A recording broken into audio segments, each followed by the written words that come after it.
Hello, this is Dr. Mark Kimpton. I'm with the Department of Clinical Medicine. Today we're going to be talking about the Semester 2 Clinical Skills course. So our objectives today, we're going to be talking about the two-track curriculum, the module overview, the CS course and activities, assessment, grading, attendance, dress code, textbooks, and schedules. So first off, congratulations for passing through the first semester. This is no small feat, and welcome to the second semester. I'm going to ask you to start with each of your classes to read the course syllabus. Every course that you're going to take is going to have the objectives laid out in black and white. The goals and how to achieve those goals will be laid out clearly in the course syllabus. Read those instruction manuals first before you ask questions, because the majority of the questions I receive come directly out of the syllabus. And if I understand that you've not read the course syllabus, my suggestion to you is going to be go back and read the course syllabus. So let's talk about the two tracks that you can choose from, the 4-semester accelerated curriculum and the 5-semester curriculum. The 5-semester curriculum is challenging in its own right. You are trying to obtain information from so many different fields and integrate that information into the practice of medicine. You're going to have some time slots built into that curriculum to allow you to not only gather the new information you've learned, but with the expectation you're going to be reviewing the materials that you've already covered. So there is some time set up in the 5-semester curriculum to allow you periods of instruction where you're not learning new material, with the expectation you'll take that time to seal the material you've already obtained. Under the 4X, or the accelerated curriculum, that time is lost out of your schedule. You will not have those blocks of instruction set aside to do retention. There will be new materials being presented to you at all times. The benefits of the accelerated curriculum is it's 4 semesters of tuition, which, when looking at time as well as finances, I understand for a lot of people that is very attractive. But I caution individuals that are choosing the accelerated curriculum, you need to take a hard self-assessment. Are you not only learning the new material, but are you retaining the material you've already covered? The difference between medical school and college. In college, the first semester, the first class, the first day of instruction, no one is ever going to ask you again what you learned in that first class. In medical school, the first day of the first semester, the material you learned that day is what you're going to be tested on 2 years later. You are going to be expected to retain that material on step 1 and into your career. So you not only need to be learning the new material that's being presented to you, but you need to be able to retain the material from the entire course of your instruction. And that's one of the biggest challenges. So there are those that can fly through the accelerated curriculum and do very well. And so it's not a right or wrong choice. It's a choice between good and better, and which is going to give you your long-term success. So consider that when you're making your choice between taking the 5-semester curriculum or the 4-semester curriculum. The 4-semester tuition has a 25% savings on tuition, but that's only for the 5th semester. So there is a difference in taking the extra time in the semester, and there is a financial difference between the two tracks, and you also have to weigh those considerations in your decision. The timing is basically about the same between the two tracks. One involves another 15 weeks of instruction. So between a total of 150 weeks of instruction or 165 weeks of instruction is something that has to weigh into your decision process. So this compares the two courses between the Foundations of Medicine and the Clinical Skills courses. And these are the labels that are to be used in eCollege for the support materials for each of these tracks. The Semester 2 organ systems-based modules. You'll be looking at cardiovascular in weeks 1 and 2, respiratory in weeks 3 and 4, digestives in weeks 4 and 5. For 2X, during weeks 6 and 7, you'll also obtain the renal material. For the curriculum tract for the second semester, you will not be getting the renal material in weeks 6 and 7. In weeks 7, 8, 9, and 10, it'll be neuroscience and psychiatry. Weeks 11 and 12 will be endocrine, and for the 2X only, weeks 12 and 13 will be reproductive materials. And so this is what it looks like when it's plotted between semesters 1, 2, 3, 4, and 5. And you can take time at your own leisure to look at the differences between these two tracks to see how study breaks are built into the curriculum tract as opposed to the accelerated tracts. And so this is looking at semester 2 with a little bit further details. So let's look specifically at the clinical skills curriculum in the second semester. The focus is going to be on how to think as a physician. So medical interviewing processes, physical exam skills, professionalism, communication skills, clinical reasoning skills, and self-management and teamwork. So specifically, some of the CS activities you're going to be involved in, PE skills lab. You started this in the first semester. You'll be completing your PE skills laboratory demonstrations in the second semester. These are intended to only be a foretaste. This is an introduction to the PE skills. It is expected that you will take time at your own leisure to continue practicing these skills. Just going through the lab once is not going to be enough to master these skills. Medical simulation. Medical simulation are, these are labs that are offered to start integrating the information you're learning in the basic sciences and to see how that's going to play out into clinical situations. We're going to start teaching you how to see patients in a critically ill situation.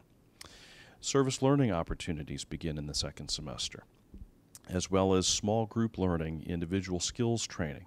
So we're going to start putting you into clinical context where you start doing your interview skills in a small group session, usually in groups of 8 students. So what equipment will you need in your PE skills labs? You'll need a quality stethoscope. I recommend that you obtain at least a Littmann, the Cardiology 3 or better. A low quality stethoscope for your career is not adequate. You're only as good as your tools, and the better tools you have, the better you're going to be able to make a diagnosis. The cardiovascular skills lab requires listening for heart sounds and murmurs, and so you're going to need something that's going to be very sensitive to be able to pick up those subtle findings. The respiratory lab requires listening for subtle breath sounds as well. A diagnostic set, a set that includes both an otoscope and an ophthalmoscope.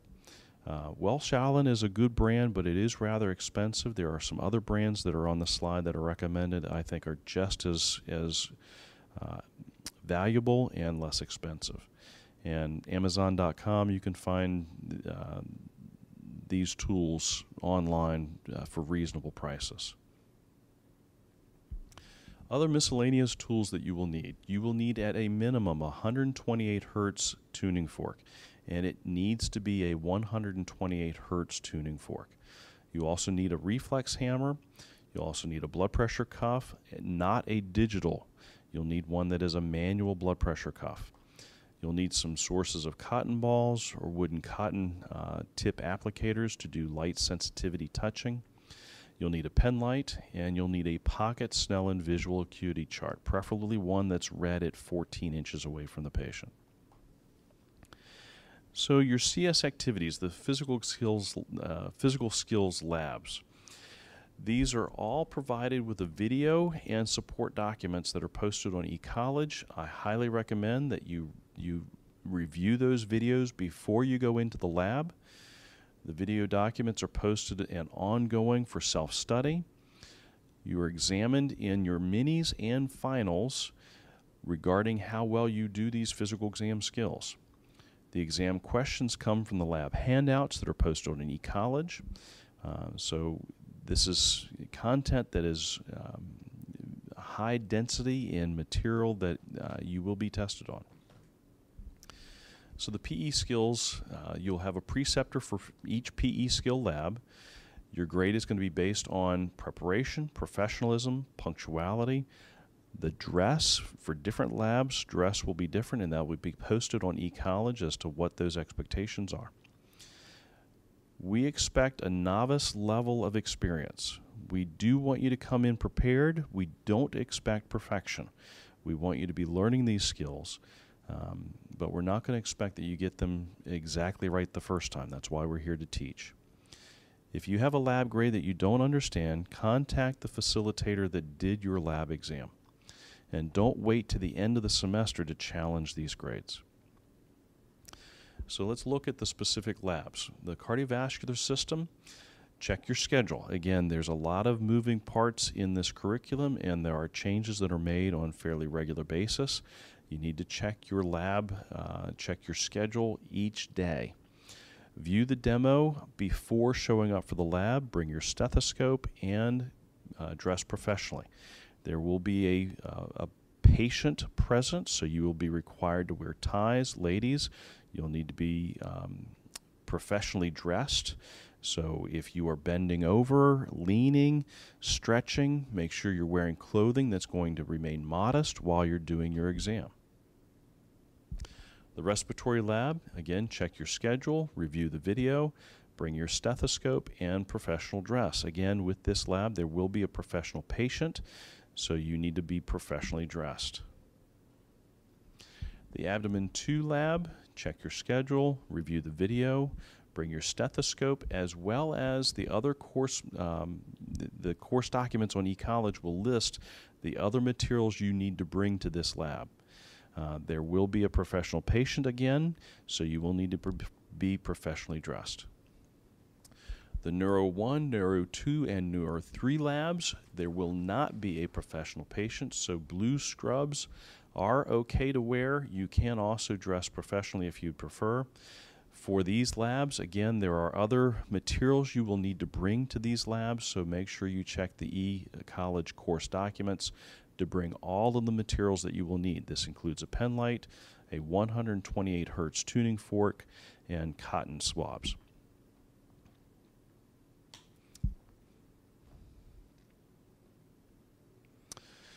Chronic disease lab. Check your schedule, review the video, bring all of your equipment. For the chronic disease labs, you don't know what you might be facing. You need to be prepared to do any and every physical exam skill that you've been taught from both semester 1 and semester 2. So now let's talk specifically about the CS activities and simulation. You'll be exposed to the Harvey Heart Sounds lab. Simulation is graded on attendance, participation, and professionalism. If you show up late for this lab, you will not be allowed into the lab. CS activities for SGL and IST. This is mandatory attendance. You'll have 4 cases. Each case is presented as a 2-hour session. The beginning of the session starts with a standardized patient. You'll have 2 students who interview the patient for 30 minutes for each case. They then work through the case with a facilitator with the remaining time. This is a mandatory attendance. If you show up after the standardized patient, you will not be allowed in the room, and you'll receive a 0 for that assignment, and you'll have to come in to speak to me as the course director. You can lose up to 25% of your CS grade for the entire semester. That puts you at risk for failing the semester if you show up late for any assignment that has a standardized patient. The long and the short of this is don't show up late for your CS assignments. They carry stiff penalties.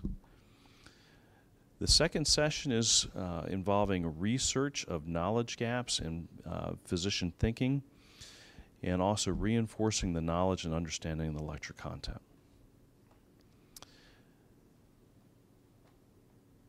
There will be questions from your CS course materials on your mini exams, and all of these learning objectives will be posted on eCollege after you've gone through these sessions. You'll also be given the opportunity for learning, service learning opportunities through the second, third, fourth, and fifth semesters. The service learning, these are mandatory attendance. They have activities that are presented early in the semester. They include creating a reflective project based on your service experience.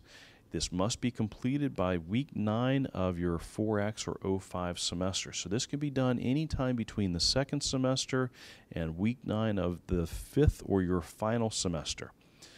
You have to have documentation of attendance, the activity, and you have to submit a reflective project.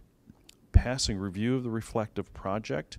Upon completion of this, you can have 5% added to your CS grade for whatever semester you do your service learning in. So if you decide to do this in the second semester, this is a 5% bonus to your CS grade for the second semester.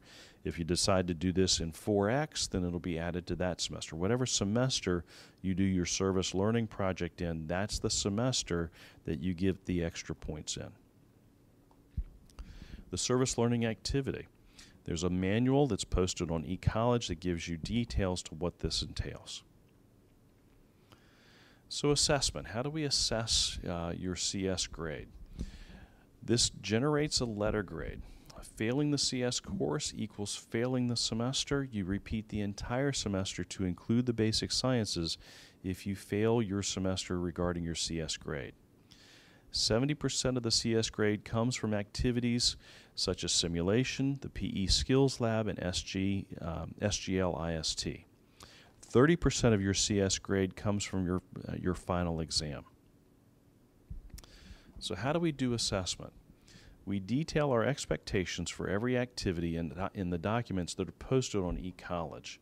You will know exactly what will be expected of you before you enter into any class. Read those documents before you begin every semester. We offer verbal feedback to your sessions. We're trying to give you thoughts and concepts that might help to expedite your learning process. And we also offer written feedback. You'll be given documents to write, H&Ps to write, and we'll give you written feedback on those documents.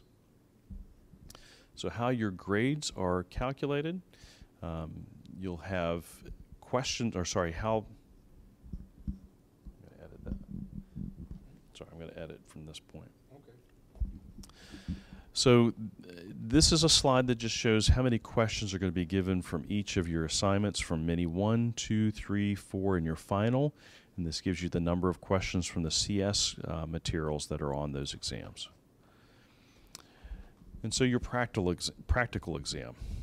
This is a OSCE type test that gives a cutoff for grades. You must get a 60% in any single station to pass through the entire test. So if you get an overall grade of greater than 70, but you've gotten less than 60% in any one of the 3 stations, you still do not pass the CS final exam. You need to get a 70% or greater to pass the exam in total. Content and expectations for the practical exam. The practical exam is posted on eCollege, and I will also give a lecture before the end of the semester that walks you through exactly what the expectations are going to be on the exam. There will be a practical exam review session, and you'll have access to junior faculty that you can schedule time with to help walk you through how to perform your best on your practical exam. If you get less than a passing score on the practical exam, you receive a 0 for the entire final exam. So if you get a 55 on the practical exam, that results in a 0 grade for the 30% of your grade that is for the final exam. All failing practical exam performances are automatically reviewed by senior faculty before the grade is released. The practical exam is an assessment of the minimum clinical skills proficiency. It is basically a pass or fail, go or no go. Failing the practical exam places you at risk for failing the CS course and in repeating the entire semester.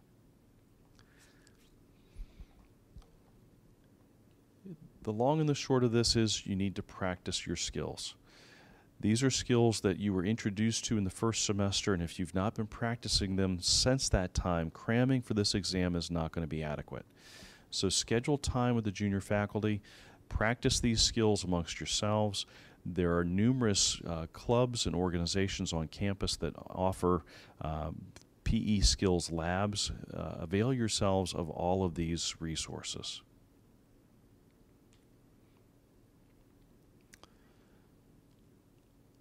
Grading for all of your activities is based on grading rubrics that are posted on eCollege, so you'll know exactly what the expectations are to receive your grades.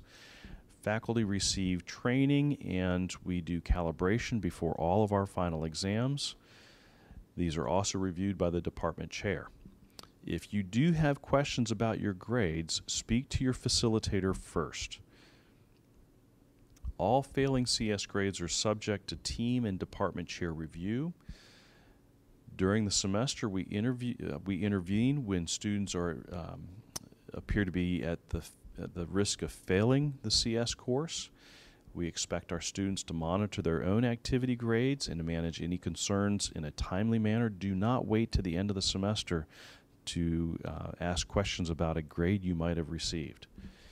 We do emphasize the elements of professionalism and participation for all of the CS activities. There is a grievance process. You can grieve a grade for a non-failing grade for the practical exam. If you've received a failing grade for the practical exam, it automatically goes into review. You'll be assigned the grade that the review team assigns. If you grieve a grade and that grievance comes back with a different score than you originally obtained, that grievance score is what you'll receive. In many cases, the review team that went through and reviewed a non-failing grade, more times than not, you receive a lower grade than your original grade. Be aware of that. Historically, the review team scores approximately half a point higher or lower than the original proctor grade.